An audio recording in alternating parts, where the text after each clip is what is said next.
اعوذ باللہ من الشیطان الرجیم بسم اللہ الرحمن الرحیم الحمد للہ رب العالمین والصلاة والسلام علی سیدنا و مولانا ابی القاسم محمد اللہم صلی علی محمد وآل محمد وآلہ الطیبین الطاہرین المعصومین المظلومین المنتجبین الاخیار ولعنۃ اللہ علی اعدائہم الاشرار اما بعد فقال اللہ تبارک و تعالی فی کتابہ المبین بسم اللہ الرحمن الرحیم فما یزیدہم الا طغیانا کبیرا۔ ناظرین کرام، ہلاکت یزید کے حوالے سے جو کہ 14 ربیع الاول سن 64 ہجری میں واقع ہوئی، آپ کی خدمت میں کچھ معروضات پیش کرنی ہے تاریخی حوالے سے۔ 14 ربیع الاول کی رات منگل کا دن تھا۔ 14 ربیع الاول کی رات، اس رات میں اور اگلا دن جو منگل کا واقع ہو رہا ہے، مورخین نے لکھا کہ یزید جو ہے واصل جہنم ہوا۔ اب یزید کے واصل جہنم ہونے کے حوالے سے جو تاریخ میں باتیں ہیں، تقریباً 8 کے قریب مختلف اقوال ذکر ہوئے، جس میں سے 7 جو ہیں وہ اہل سنت مورخین کے ہیں اور ایک جو ہے وہ ہمارے شیعہ علماء نے ذکر کیا ہے۔ ان 7 اقوال کا خلاصہ جو ہے 3 اقوال کی شکل میں آپ کے سامنے بیان کروں گا۔ پہلا قول کتاب الثقات میں ابن حبان نے ذکر کیا کہ یزید نے ایک رات شراب پی، وقام یرقص، اور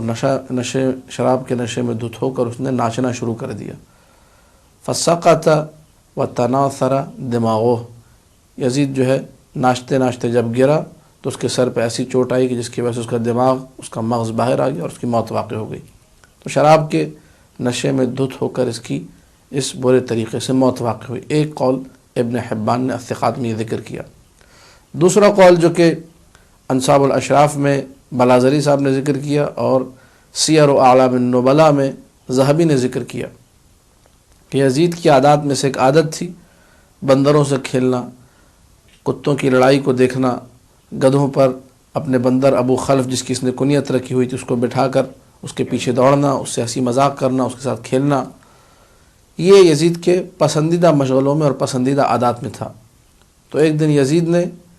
اس وقت بھی شراب پی ہوئی تھی، نشے میں بھی دھتا ہی،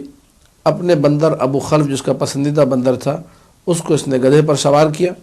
اس کے سر پہ سونے کا تاج رکھا، اس کو ہیرے جواہرات وغیرہ پہنائے اور اس کے بعد اس کو دوڑانا شروع کر دیا گدھے کی پشت پر بٹھا کر، اور خود بھی پیچھے پیچھے بھاگنا شروع کر دیا۔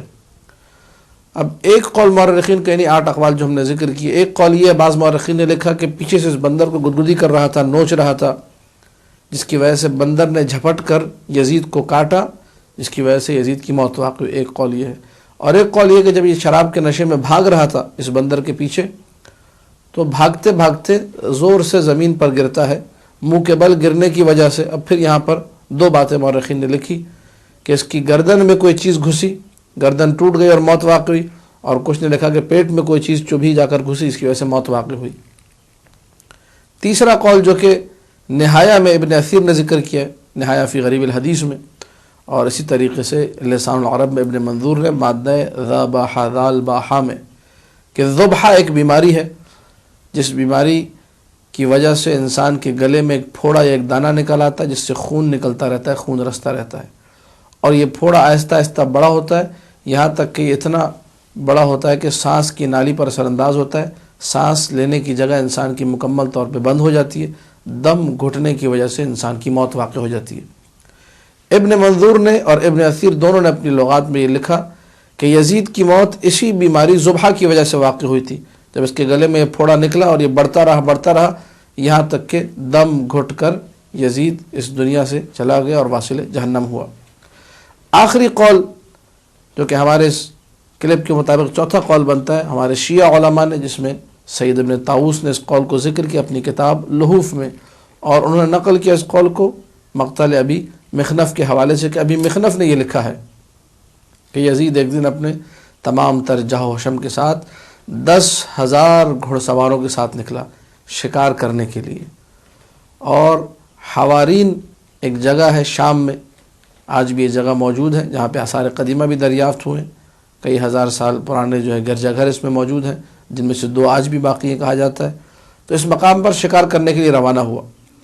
جب یہ شکار کرتے کرتے ایک ایسی جگہ پہنچا جہاں اس کو ایک ہرن نظر آیا تو اس نے اپنے تمام لشکر والوں کو روک دیا، کہا کوئی میرے ساتھ نہ آئے، میں اکیلا اس ہرن کے پیچھے جاؤں گا۔ یہ کہہ کر اس نے اپنے گھوڑے کو ایڑ لگائی اور بھاگنا شروع کر دیا۔ اس ہرن کو اس نے خوب دوڑایا یہاں تک کہ ایک ایسی وادی میں پہنچا جو انتہائی ہولناک اور خوفناک وادی تھی۔ جب اس وادی میں یہ اترا، اس ہرن کے پیچھے بھاگتے بھاگتے وسط وادی میں جا کر، بالکل وادی کے بیچ میں جا کر اس نے دیکھا کہ ہرن کا کوئی نام و نشان نہیں۔ اب یزید جو ہے پیاس سے بلبلا رہا ہے، اتنی دیر اس بھاگا ہرن کے پیچھے، ہرن بھی نہیں ملا، پیاس بھی شدید لگ رہی ہے۔ اچانک ہی ایک شخص نمودار ہوتا ہے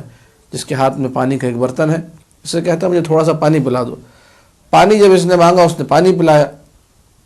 اور جیسے کسی عام شخص اگر کوئی پانی مانگے، یہ لیجیے پانی پی لیجیے، پانی پلا دیا۔ یزید نے جب اس کا یہ رویہ دیکھا تو کہا کہ اگر تمہیں معلوم ہوتا میں کون ہوں تو تم میرے عزت و احترام میں بہت اضافہ کرتے، بہت زیادہ میرا احترام کرتے۔ کہا کون ہو تم؟ کہا کہ میں امیر المؤمنین یزید ابن معاویہ ہوں۔ جیسے اس نے یہ کہا، اس شخص نے کہا کہ انت واللہ قاتل الحسین و انت واللہ عدو اللہ، خدا کی قسم تم ہی قاتل حسین ہو، تم ہی دشمن خدا ہو۔ یہ کہہ کر اس نے یزید پر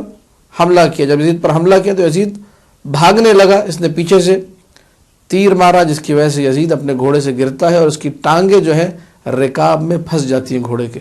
جب ٹانگیں اس کی گھوڑے کے رکاب میں پھنسی اور گھوڑے کو پشت پر کوئی نظر نہیں آیا، لیکن یہ لگا کوئی گھوڑے کے پیچھے سے آ رہا ہے، جو یزید گرا ہوا تھا اس کے قدموں میں، گھوڑے نے بھاگنا شروع کیا اور اس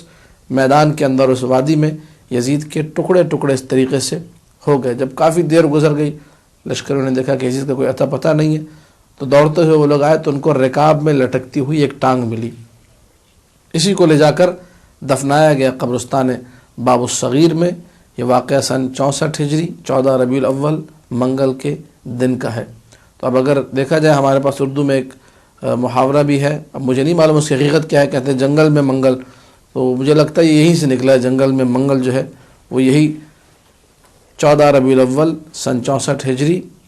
یا جو ہے آپ کہیے 12 نومبر۔ اتفاق کی بات یہ ہے کہ 2018 جب یہ کلپ ریکارڈ ہو رہا ہے، اس میں بھی جو ہے ربیع الاول اور نومبر کے مہینے جو ہے دونوں مل گئے ہیں۔ اس زمانے میں بھی سن 683 ہجری میں بھی 12 نومبر کا دن تھا اور ٹیوزڈے منگل کا دن تھا، جس کی دن اس ملعون کی موت واقع ہوئی۔ لے جا کر اس کی ٹانگ کو، بدن کے کچھ ٹکڑوں کو دفنایا گیا قبرستان باب الصغیر میں۔ حیرت یہ ہے کہ جس ملعون شخص نے آل محمد پہ ظلم ڈھایا، شیخ جعفر شوستری نے اپنے مقتل میں لکھا ہے، اور آج بھی لوگوں نے بہت سارا نقل کیا ہے جن لوگوں کے ساتھ یہ واقعات ہوئے ہیں، کہ وہ جگہ ایک کچرا کنڈی بنی ہوئی ہے جہاں پر یزید کی قبر ہے، اور لوگ وہاں جا کر پتھر پھینکتے ہیں، کچرا پھینکتے ہیں، قربتاً الی اللہ، اپنی حاجات کو پورا کرنے کے لیے، اور ان کی حاجات فوراً پوری ہوتی ہیں۔ اور ہمارے پاس روایات میں بھی ہے، جب جب پانی پیو یزید پر لعنت بھیجو۔ ہمارے اس کلپ کو ریکارڈ کرانے کا مقصد بھی یہ ہے کہ لوگوں کے سامنے یہ حقیقت آیا ہوں کہ مملکت خداداد پاکستان، کہ جس کی بنیادوں میں حسینیوں کا خون شامل ہے، اس مملکت میں اگر کوئی ایسی کتاب لکھے جس پہ سیدنا یزید یا رشید ابن رشید اور یزید امیر المومنین جیسی کتابیں اگر لکھی جائیں گی، تو شیعان حیدر کرار اور مولا کے حسینی کھڑے رہیں گے اور لوگوں کو یہ پیغام دیں گے کہ یزید ملعون تھا، یزید فاسق و فاجر تھا، یزید کتوں سے کھیلنے والا تھا، یزید جو ہے کافر تھا، یزید قرآن اور وحی کا منکر تھا، یزید آل محمد کا دشمن تھا۔ اس حقیقت کو برملا کر کے ہم یزید پر مسلسل لعنت بھیجتے رہیں گے، اور یہ بھی پیغام دیں گے جو یزید پر لعنت نہیں بھیجتا وہ بھی لعنتی ہے، نص معصوم کے مطابق۔ وما علینا الا البلاغ المبین۔